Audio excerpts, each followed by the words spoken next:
Live from WRAL News Headquarters in Raleigh, your number one source for local news. WRAL News, coverage you can count on. And taking a look at our next weather maker, it's bringing some snow just to our north and west. I'll show you why it's likely to be rain here and how long. We'll see. A child is safe and a man is in custody after a 7-hour hostage situation in Wake Forest. What we've learned about the series of events leading to this morning's arrest. And the state rests. The sentencing hearing for the Raleigh mass shooter will soon move to the next stage. A cold front will bring showers for the evening commute, and after that, colder air arrives for the weekend. Good afternoon, everyone. I'm Renee Chu. And I'm Chris Lovingood. Yes, a significantly different looking weekend that we have on deck for us compared to the last couple weekends, Elizabeth. Talk a little bit about whether rain will affect anything going on. So we will definitely have a lot of sunshine on Saturday and Sunday, but it is still going to feel very much like winter. It's kind of neat to watch all this snow dropping in across the Ohio Valley and West Virginia, but once it moves into North Carolina, it's going to hit air that's too warm, and it will be rain for us. Now, I can't promise there wouldn't be a snow flurry or two that mixes in, especially as it moves out, but this is not going to be an accumulating snow scenario for us. This is a look at lunchtime as we head into the afternoon. We'll begin to see the clouds thickening up from the north, moving south, and watch that. You definitely see all that snow to the north, but as it moves into North Carolina, it's all green. And so we're just looking at some rain. It will affect the evening commute all the way up until around 7 to 8 o'clock. So if you're, traveling home, if you're, heading home, if you're going to be traveling, out of town, or if you're headed out to a movie or to dinner, it's probably going to affect you this evening. And then after that, it moves right on out of here. Before it gets here, we're looking at gorgeous sunshine right now. This is a live look at Pinehurst. Our temperatures are not too bad out there compared to what we'll see over the weekend. So I would recommend, if you need to do something outside, get out there and do it. It's 43 degrees. That sounds chilly, but it's going to be a lot colder over the weekend. By 4 and 5 o'clock, we'll likely start to see some of that rain. Right now, we do have a little bit of a wind chill. It feels like 38 in Durham and Raleigh, 39 in Fayetteville, and 35 in Roxborough. But again, this evening, we're going to see the rain roll through. Temperatures will start to drop through the 40s. For tomorrow, the wind chill is going to make it feel like teens and 20s. I'll walk you through Saturday, hour by hour, coming up. All right, thank you, Elizabeth. And this is a good reminder for you to download the new WRAL weather app and plan ahead for severe weather anytime. But make sure you turn on alerts to get important information sent right to your phone. Go down to your knees. You're watching the moment a man was taken into custody after he barricaded himself inside a Wake Forest apartment with a child for hours. We've now learned that man's name is Roman East, and he is now facing several charges. WRAL's Heidi Kirk joins us live from the Wake Forest Police Department. Heidi, you are learning more about what led to the moment that East was taken into custody. And Renee, this was a very tense situation playing out overnight in Wake Forest. Our crews were there for many hours watching all of this unfold. But first, I want to take you to a photo of the man that investigators say was involved here. Go ahead and take a look at your screens. This is 27-year-old Roman East. Now, a woman reported that he threatened her while intoxicated, leading her to call police. Now, before officers got to her apartment, he locked the woman out of it with her own child, refusing to cooperate with officers when they got there. Now, when he came out, police say they used a flashbang to take him into custody. That's the moment you saw play out just a moment ago. And then they carried the child out of the apartment to safety. We're talking about a situation where tensions are running very high. He had been very uncooperative for the past several hours, so when he came out and he didn't obey those orders, they had no other choice but to take him down the way they did. Now, police say that East was previously in a relationship with the woman involved here, but that child was not his own. Now, after he was taken into custody, he was also served with another warrant for communicating threats to another person. Of course, we're looking into his background, and we'll have more coming up in our later shows. Heidi Kirk, WRAL News, live in Wake Forest. The Garner Police Department is investigating a reported armed robbery at the Bank of America on Benson Road. A firearm was implied during the incident. No one was injured. The suspect got away before officers got there. It's unclear if that person made the getaway in a car or on foot. The Wake County Sheriff's Office is helping with the investigation. New at noon, some Shaw University students tell us they have to immediately move out after a fire in one of its dorms last night. Firefighters say the fire happened around 7:15 at the Dimple Newsome dorm. And WRAL's Destiny Patterson is live outside Shaw's campus. Destiny, you talked to a student who says they have received no emails from the school leadership about this. Yeah, that student that I talked to, very, very frustrated this morning. I mean, if you take a look, you can still see some of the remnants from last night's fire. You can see the crime scene tape there. And we also saw a boarded up window. We've been out here for about an hour and a half or so, and we've also seen several students packing up their cars with their belongings. One student says that university leadership told them they needed to move out today and go home, but they didn't send out any emails or communication about their move and what this means for the rest of the semester. This is what the scene looked like last night. Students believe a space heater caused that fire since the building had heating issues. We just heard banging on our doors telling us to evacuate the building, and I opened my door. There's smoke everywhere in the hallway. It stings. I have to get my friend who was in my room out, and because our fire alarms do not work in the building, so we all had to evacuate the building. Of course, lots of questions there for school officials, and I did reach out to them. I asked them, was the university aware that the fire alarms were not working? How long students will be displaced? And for students who don't have a place to go on such short notice, how is the university assisting them? Like I said, I have reached out to them. We're waiting to hear back. We've been asking them questions since last night. Of course, we'll keep you updated. Destiny Patterson, WRAL News, live in Raleigh. And happening now in the WRAL Live Center, we just saw an alert from Lee County High School saying that they are now under lockdown because of a potential threat. This was done out of an abundance of caution. The school system says that they have the Lee County Sheriff's Department already contacted, and they are investigating that threat. No one will be allowed to enter or exit the school building, so we'll be sure to keep you updated on what happens next. The state has rested its case in the sentencing hearing for Austin Thompson. He's admitted to killing 5 people in the Hedingham neighborhood and nearby Greenway in October 2022. The judge will determine whether Thompson will get parole as part of his sentence. WRO's Megan Cloherty is monitoring the trial. Megan, now the defense will get to present its case. That's right. The hearing will pick up again on Tuesday morning. But before they rested today, the prosecution called an FBI profiler to the stand who specializes in the background, influences, and emotional progression of mass shooters. The judge agreed to hear from the agent about her research, noting that she has not met with or analyzed Austin Thompson specifically. Carrie Gibson is a psychologist and has researched other mass shooters in our society. She presented that there's a pathway to violence that begins with a grievance, which can then be very personal to the individual who becomes violent. In the note that Thompson left behind, investigators said he did not want to identify how he was wrong specifically. However, he said he hated people and what they're doing to the environment. In her research of other mass shooters, Gibson testified she found the majority feel they can't find a nonviolent option to feel better. So then they begin to really focus on violent ideation, and in that violent ideation, that can be suicidality, it can be homicidality, it can be consumption of violent content online, it can be consuming violent imagery of movies and different things in that nature, but really kind of being marinating in violence on that step of the pathway. Multiple witnesses, including his own parents, have testified that Thompson spent hours of each day playing first-person shooter games. Thompson also had experience hunting and had access to multiple firearms in his home, which we saw in the crime scene photos. Gibson testified that in many cases of mass shooters that she's studied, it's common that when they have knowledge and access to weapons, it accelerates their violent path. Megan, thank you. We have extensive coverage of this case on our YouTube page. That includes the most impactful moments from testimony and analysis from our team of reporters.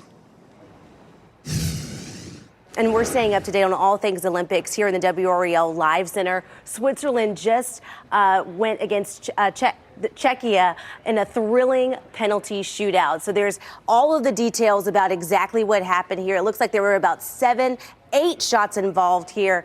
And it looks like Czechia 3, Switzerland 4, and there is a photo there. This is from Olympics.com that's keeping us up to date on everything that we need to know.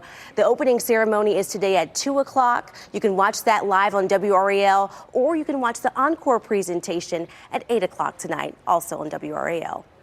Yeah, you're home for the Olympics. Thanks, Kelsey. And don't forget, you can watch Super Bowl 60 right here on WRAL. The Seattle Seahawks versus New England Patriots. Kickoff is scheduled for 6:30 p.m. this Sunday. Next at noon, Americans killed, arrest made. The person now in custody for the deaths of U.S. citizens in 2012, including an ambassador. Fun before Super Bowl. A look at the celebrity flag football game ahead of Super Bowl 60.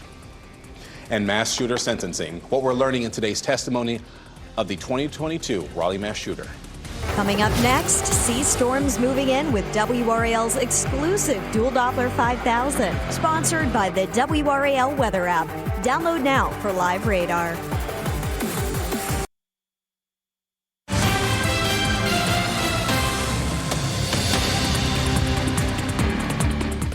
Happening now in the WRAL Live Center. An Orange County teacher is suspended with pay after they were accused of showing a pornographic image during a slideshow in class. Now, we know that this teacher has worked in Orange County schools since 2007. The school district says that this incident is under investigation. We're working to find out if law enforcement is also involved. Yeah, I think one question we would have is, how did that happen? All right, thank you, Kelsey. New at noon, the DOJ says a key participant in the deadly 2012 attack on the U.S. compound is in custody. 4 Americans died in that attack. It happened in Benghazi, Libya. Attorney General Pam Bondi says that Zubair al-Bakush landed at Joint Base Andrews in Maryland this morning, but it's unclear if he had an attorney representing him. Libyan militant suspected of being the mastermind of the attacks was captured in 2014, and he is serving a prison sentence. New York and New Jersey are reportedly suing the Trump administration. This is over freezing $16 billion and approved for a major infrastructure project there. The Gateway project is currently on hold, and it would connect New York and New Jersey through a new rail tunnel under the Hudson River. And that lawsuit comes after President Trump reportedly offered to release the funds. That was only if New York's Penn Station and Washington's Dulles International Airport were named after him. The lawsuit claims the suspension of the project funding is unlawful. President Trump's overnight social media spree sparks fury after he shared an AI video depicting former President Barack Obama and his wife Michelle as monkeys. The 1-minute video focuses largely on previously debunked claims that a ballot counting company helped steal the 2020 election from Trump. And near the end, the Obama's faces appear on the bodies of monkeys for about a second, with the song "The Lion Sleeps Tonight" playing in the background. As of this morning, that video received thousands of likes on Trump's platform. However, the group Republicans Against Trump posted a response calling the image racist. We are getting a look at the damaged crown stolen during a heist at the Louvre. The crown of Empress Eugenie was among the items that thieves stole from the Paris Museum in October. The crew left it behind after it hit the pavement during their escape. The Louvre is accepting proposals from restorers. Several other pieces of jewelry remain missing, including a necklace, a tiara, and a sapphire earring. Well, ahead of Super Bowl 60 this Sunday, athletes and entertainers played an annual celebrity flag football game. Rapper Quavo and NBA superstar Dwight Howard served as the captains of opposing teams. And last night's game also recognized first responders and military veterans by giving them free admission into the game. Team Quavo beat Team Dwight 82-67. And do not forget, again, you can watch Super Bowl 60 right here on WRAL. It's the Seattle Seahawks versus New England Patriots, and kickoff is scheduled for 6:30 p.m. After the strong cold front passes later today into early Saturday, it will be quite windy to start the weekend. Meteorologist Grant Skinner explains why we could see gusts of up to 40 miles per hour locally and even stronger gusts toward the mountains.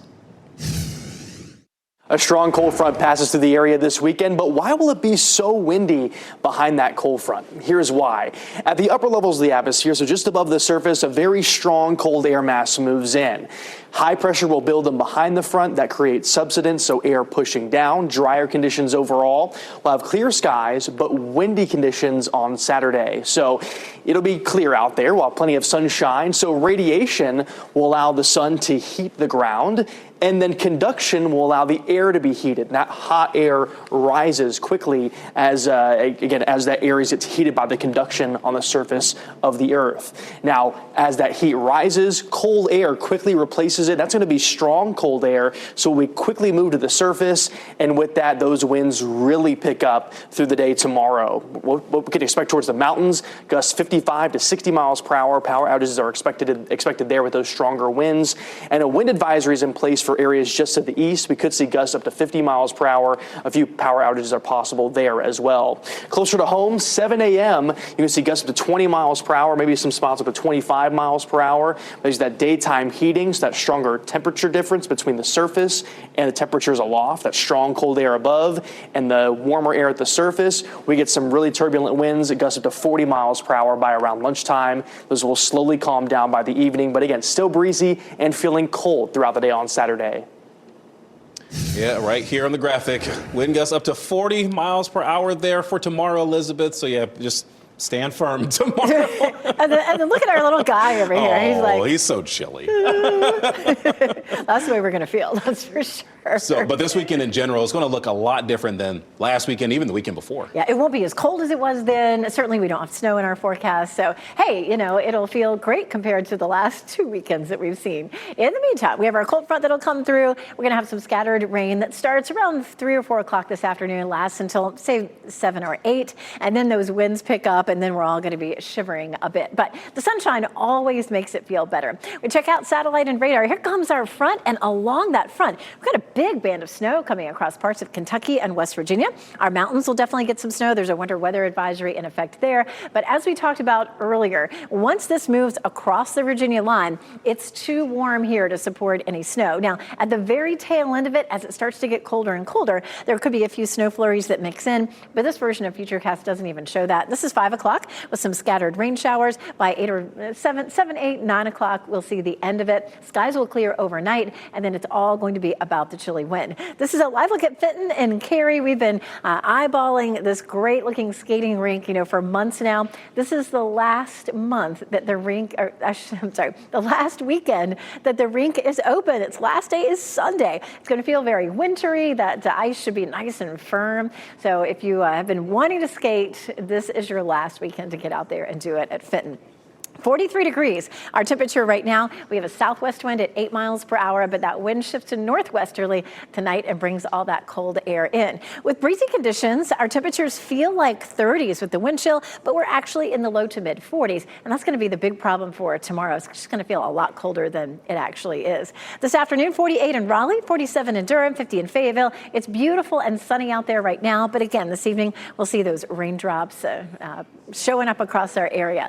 Our temperatures are cooler than normal. Our normal high is in the low 50s for this time of year. We're going to take that down another notch. The blue shaded area is where temperatures are below normal. We roll through into Saturday and Sunday. Watch how it turns purple. So that gets us, again, one more level of just cold. And that's what we'll see for the weekend. So Saturday, 37, 39 on Sunday. But it's going to be fairly windy, as we talked about on Saturday. This is a look at our wind gusts, as Grant was saying, 35 to 40 miles per hour. The winds do start to die down somewhat during the evening, and so that's good news. But it's likely to feel like low to mid 20s from around 2 o'clock till around 7 p.m. And then before that and after it, it's going to feel like the teens. So it's not going to be very comfortable to be outside on Saturday. Now, Sunday will be just as cold, but it won't be quite as windy. A lot of folks will be heading out for Super Bowl parties. 39, the high, with some sunshine, and then, of course, starting to cool off a bit more once we're getting into the Super Bowl party time. San Francisco's high 63 degrees. That sounds great, doesn't it? We actually have temperatures like that in our forecast.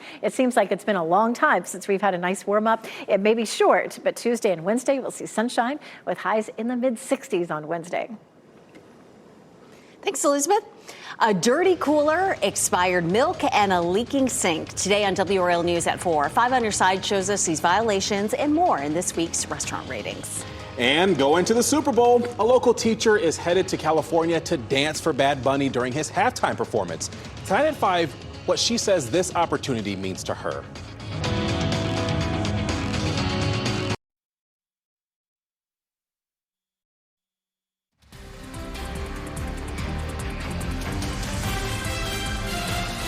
Let's go ahead and step outside and get you a look at Lake Gaston this afternoon. A little cloudy out there, slightly dreary, but not too bad, though. Expect some windy conditions today and tomorrow, as you heard Elizabeth say. You're watching WRAL News, available on Spectrum and the WRAL app on your TV or streaming device. The FDA fast-tracked a new class of medications that could reduce the risk of a recurrent stroke. Nearly 800,000 people have a stroke in the U.S. each year. 1 in 4 happens in patients who've experienced a stroke before. In clinical trials, researchers found a new class of medications called Factor XIa inhibitors did not increase the risk of major bleeding. A new poll shows Americans might be losing trust in CDC vaccine information. According to the health research organization KFF, just under half the surveyed adults have a great deal or fair amount of trust in the guidelines. KFF says it has not seen numbers this low since the start of the COVID-19 pandemic. Confidence in the measles, mumps, and rubella vaccine remains high across respondents. The FDA has relaxed the requirements on what counts as added colors in food and drinks. Companies can now advertise products to have no artificial colors as long as they do not use any petroleum-based dyes. Previous guidelines required companies to include the label even if the added colors came from natural sources like beetroot. Although the FDA says synthetic dyes pose, quote, real measurable dangers to children's health, some food coloring experts say natural dyes may not be all that much safer.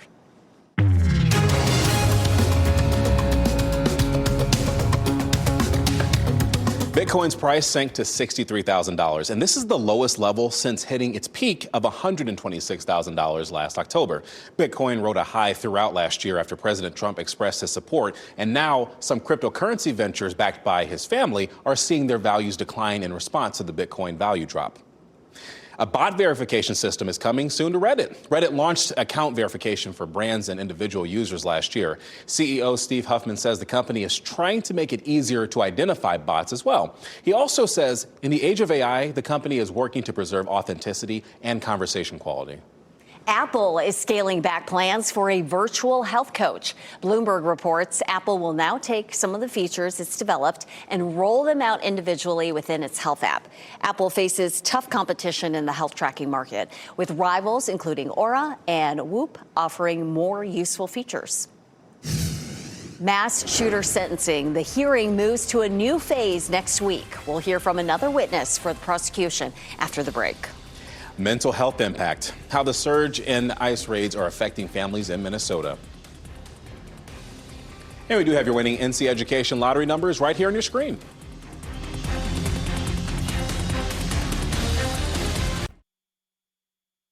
Shot in 4K ultra high definition. Your #1 source for local news. WRAL News. Coverage you can count on.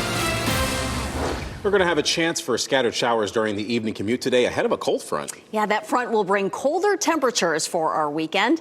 Elizabeth Gardner is in the WRAL Severe Weather Center, but first with the timing for the rain. Yeah, let's start again with our satellite and radar view. And you can see, look at all the snow that's out here ahead of this front. We have some very cold air that's on the other side of it. Once this moves into North Carolina, it is going to be rain. The only thing that we may see is as it moves out, some of this cold air could catch up and bring just a few flurries at the end, but it's not going to be something that affects most of us. And for the bulk of us, we won't even see that. So looking at, of course, at the arrival of that rain somewhere between 3 and 5 o'clock, and then moving out around 7 or 8 o'clock this evening. And our temperatures ahead of that are going to be in the 40s. Now, our normal afternoon highs in the low 50s. So these temperatures are a little below average for today. 48 in Raleigh, 47 Durham, and 50 in Fayetteville. But once this moves through, we're going to see the wind really pushing some chilly air in. Highs will only be in the 30s over the weekend, and Saturday in particular will feel bitterly cold. If you're planning to travel to the mountains, there is a winter weather advisory that's in effect there tonight. I'll show you how much snow they could see coming up.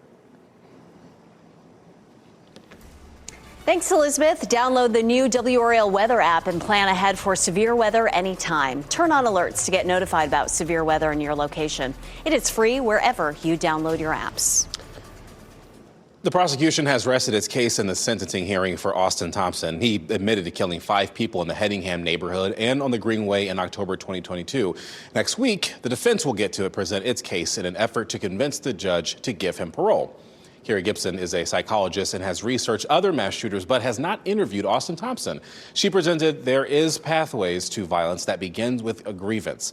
In the note Thompson left behind, he wrote that he killed his brother James because he was going to get in his way. Gibson testified her research found that there are 3 reasons why mass shooters kill their loved ones. The first is they are part of the grievance. The other aspect that we have seen is that it could be because of their care and love for that person, that they don't want their loved one to have to see what they're about to do, and so they will, end up killing them before the attack. And then we've also seen it used as a way to punish people that are left behind. Thompson also had experience hunting and had access to multiple firearms in his home, which is something we saw in these crime scene photos. Gibson testified that in the many cases of mass shooters, their violent plan moves quickly when they have knowledge and access to weapons. And we have extensive coverage of this case on our YouTube channel. That includes the most impactful moments from testimony and analysis from our team of reporters. Kelsey Coffey here in the WRAL Live Center. We're staying on top of the newest information in the search for Nancy Guthrie. We know that that search is now entering day 6, and this is the timeline here that the Pima County Sheriff's Office in Arizona gave for the last time that Guthrie was seen. I want to bring your attention to this section right here. These 3 items are probably the most chilling parts of the timeline. Her doorbell camera disconnected, then the software detects a person on camera, and then after that her pacemaker app shows that it was disconnected from her phone. So we saw a video yesterday from her son pleading to whoever has his mom just to return her home safely. Kelsey, thank you. A pardoned January 6th rioter faces new charges for damaging an anti-ice sculpture outside Minnesota's Capitol building. Here's what that sculpture looked like before. A group of veterans revealed it early yesterday in protest of federal immigration enforcement efforts in Minnesota. Later, far-right influencer Jake Lang posted a video online showing him kicking down letters to change the message. President Trump, we support you. We support ICE. Our country was made for Americans, not for Somalis. The video shows Lang kicking down letters to turn prosecute ICE into pro-ICE. The group that revealed the sculpture had a permit. A Minnesota state trooper pulled Lang over not far from the Capitol and booked him on suspicion of criminal damage to property. Now, the increased presence of ICE agents in Minnesota is leading to increased calls to mental health hotlines. Gordon Severson explains how the therapists are helping people cope with uncertainty and fear. At Roots Wellness Center, there is a growing problem. With increased immigration enforcement, they say the need for mental health support has never been higher, but addressing that need has never been more challenging. The isolation, right? A lot of the people that I've been speaking with haven't left their homes in a month. Eric Silva is one of 3 bilingual therapists at the center. He says many families are scared to leave their home. That's why the center created a rapid response therapy line, and the calls have been pouring in ever since. The hardest by far are the kids. I'm not going to lie.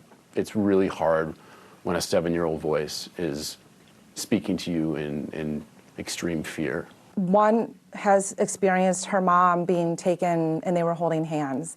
And those calls are very emotional and hard. Katie Armendariz leads the center, and she says they have moved most of their sessions virtual to protect their clients and their therapists. But they're now encountering issues, especially with clients who are dealing with drug and alcohol addiction, who need that in-person contact. Clients are struggling with online treatment, which puts their sobriety at risk. And we did see an impact there. Therapists are concerned about patients falling behind with their treatment, and they're worried with these kids and families, the trauma they are experiencing will lead to even bigger problems down the road. For a lot of these families that have been so directly targeted, there's not going to be another normal. It's going to take a lot of time, a lot of healing. And some school systems have created new rules for addressing ICE visits to their campuses. A Chicago woman who was shot by a Customs and Border Protection agent last year will attend President Trump's State of the Union address. Mayor Martinez is a guest of Illinois Democratic Congressman Jesus Garcia. Martinez was struck 5 times by the agent after her car in a federal enforcement vehicle crashed during Operation Midway Blitz last October. A judge dismissed the charges. A hearing takes place today on whether body cam video and other information linked to the incident should be released. New Hall of Famer, the last big check mark for Luke Kuechly. A look at what makes the former Carolina Panther such a legend. And super emergency. Why emergency rooms see a surge in visits during Super Bowl weekend and how you can avoid going there.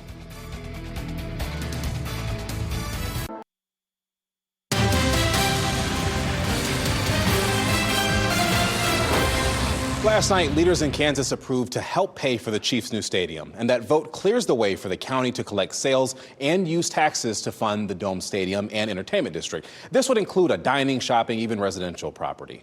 The new stadium is expected to open at the start of the 2031 NFL season. And big news for Panthers fans. Former All-Pro linebacker Luke Kuechly was selected to join the Pro Football Hall of Fame's 2026 class. During his 8-year career, Kuechly led all linebackers in tackles and interceptions, and he was also a crucial part of the Panthers' run to Super Bowl 50. This year's class also includes Drew Brees, Larry Fitzgerald, Adam Vinatieri, and Roger Craig.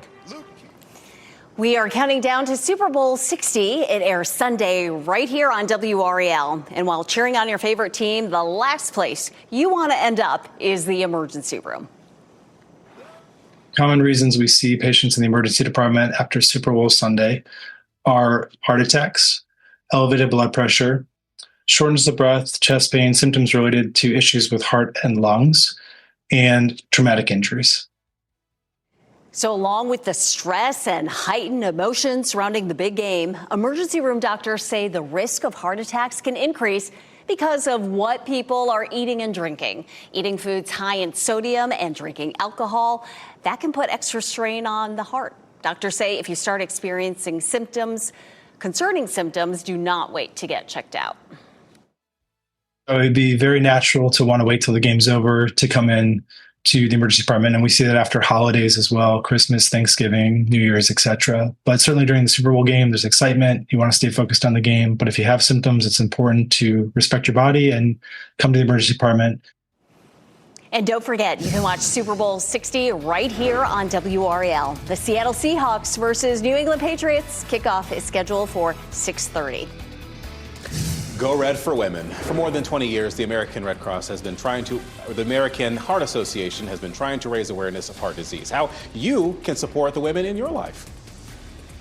Timing out the rain, how a cold front could affect your evening commute.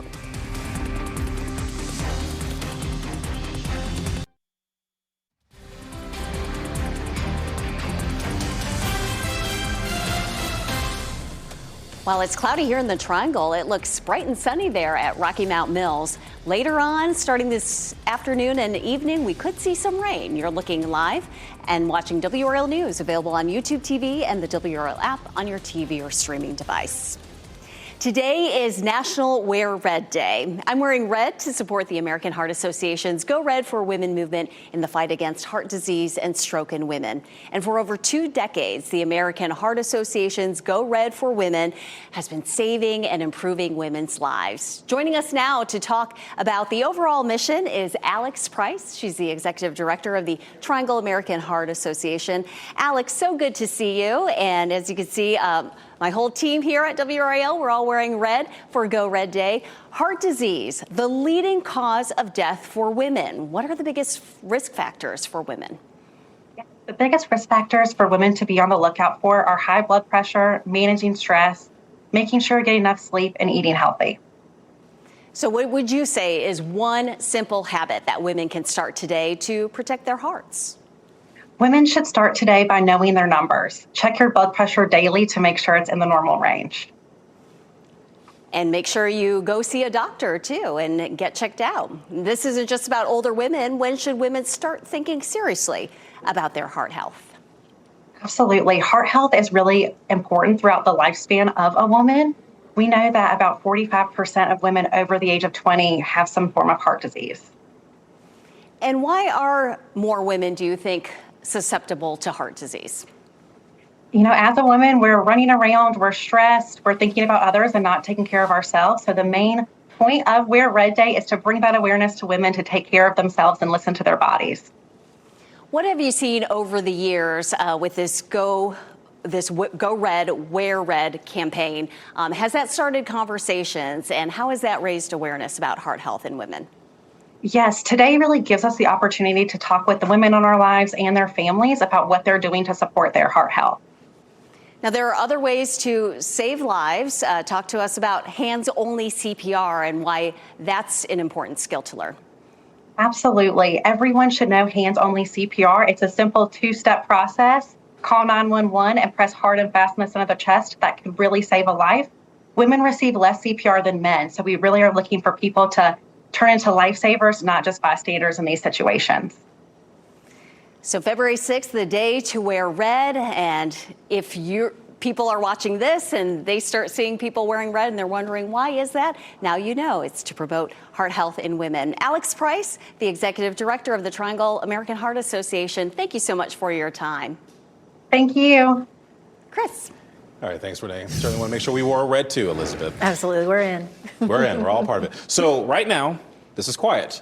Yes. But this is going to look very different several hours from now. That's right. Right before we get to the evening commute, the rain's going to start to roll in. So we're starting to see a little bit of cloud cover showing up from Greensboro up toward Danville. You get on up into Virginia, and snow is falling. We saw that a couple of times as I showed you the radar. But here's what we're expecting. Cold front comes through this evening. We're going to be dealing with some rain. It's going to be a bit of a messy evening commute. I mean, I always feel like Friday's commute is messy anyway, just because there are a lot of people out on the roads. Windy Saturday behind the front. We've talked about that as well, but all this coming our way. We check out Futurecast and roll it through. Of course, we'll start to see more and more cloud cover between now and about 4 or 5 o'clock. This is 3 o'clock, and our northern counties could start to see a little bit of rain at that point. It dips southward there at 5 o'clock and then moves right on out. This is a new run of the computer model, which actually looks a little bit drier, so maybe it won't be so messy, but it tends to be that even just a little bit of rain during the evening commute causes real issues. Then skies clear overnight tonight, and our temperatures start to drop, and it is going to be a cold weekend. We take a live look here at Appalachian Ski Mountain.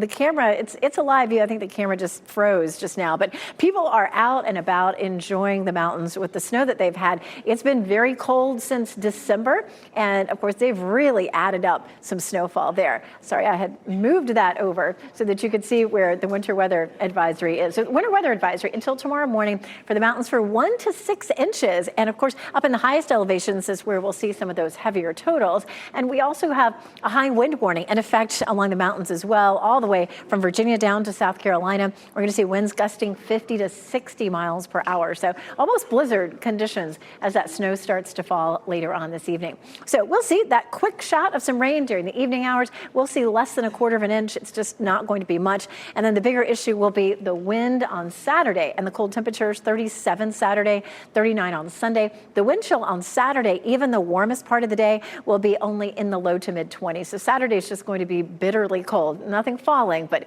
it's going to feel a whole lot like winter. If you're headed out to a Super Bowl party on Sunday before the game, temperatures will actually be in the 30s, and then we'll continue to see that all the way through the evening, and by 10 o'clock, 27. So again, real cold weekend for us. But hold on tight, because once we get to Monday, we see some big changes. Our temperature climbs to 52. That's pretty close to normal. We're going to see a big shift in our wind. Our wind shifts to southwesterly. We see a big ridge developing with the warm air coming up under it. Will be nice and dry Tuesday, Wednesday, and Thursday. And the warmest days will be Tuesday at 61. We're 64 on Wednesday. Overnight lows will be in the 40s. We do have a small chance of some showers potentially on Thursday, but I know a lot of people will be looking forward to almost a teeny tiny taste of spring by the middle of next week.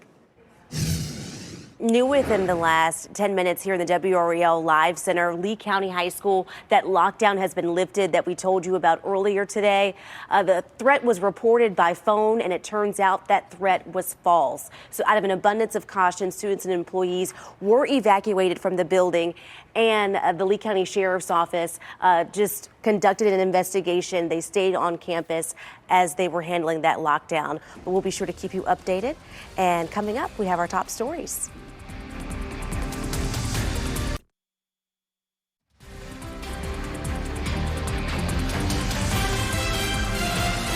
as we wrap things up, here's a few of the headlines that we're following today. The state rested its case in the sentencing hearing for Austin Thompson. He admitted to killing 5 people in the Hedingham neighborhood in Raleigh in October 2022. The judge will determine whether Thompson will get parole as part of his sentence, and sentencing will pick back up on Tuesday. A man is in custody after he barricaded himself inside a Wake Forest apartment with a child for hours. 27-year-old Roman East is charged with felony second-degree kidnapping. Police say a woman reported that he had threatened her while intoxicated with her child inside the apartment. Things escalated, and police then used a flashbang to arrest him and carry the child out of the apartment to safety.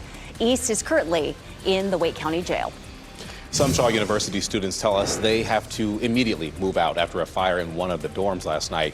Firefighters say the fire broke out around 7:15 at the Dimple Newsome dorm. No one was injured, and students believe that a space heater caused the fire since the building had heating issues. We have sent the university questions, are waiting to hear back. If you're looking for something to do this weekend, we have a few suggestions for you. Triangle Pop-Up and Raleigh Ironworks are hosting a Lunar New Year market this weekend. The event will include food trucks and chances to shop from AAPI-owned businesses. The market will be at the Raleigh Ironworks over on Atlantic Avenue tomorrow from 11 until 4. Well, after being delayed twice by winter weather, Astronomy Days will finally happen this weekend at the North Carolina Museum of Natural Sciences. This free event includes opportunities to meet scientists, hands-on activities, and more. This year's theme is Passport to the Moon. Very popular with kids. The event will run through tomorrow and Sunday. Fayetteville native J. Cole released a new album. The Fall Off dropped at midnight, and he shared a video online saying, for the past 10 years, this album has been handcrafted with one intention, a personal challenge to myself to create my best work. Cole has not released an album in nearly 5 years. The off-season was released back in 2021.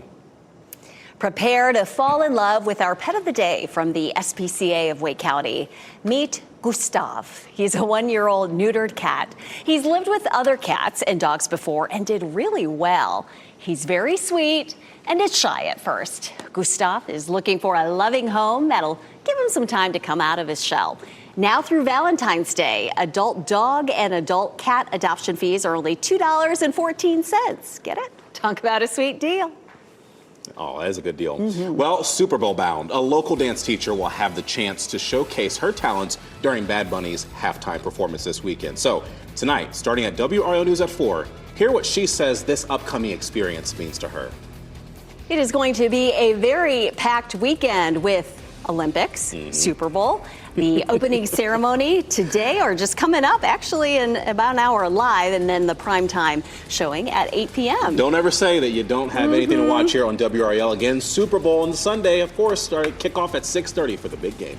And it's going to be a cold weekend, but for those of you who love warm weather, oh, you just wait. Early next week, we could be in the 60s. We hope you have a wonderful weekend, that you get out and about. NBC News Daily is next on WRAL. Your next local news update in 30 minutes. And just a reminder, you can get breaking news updates anytime with our WRAL News app. Hope you have a blessed day today.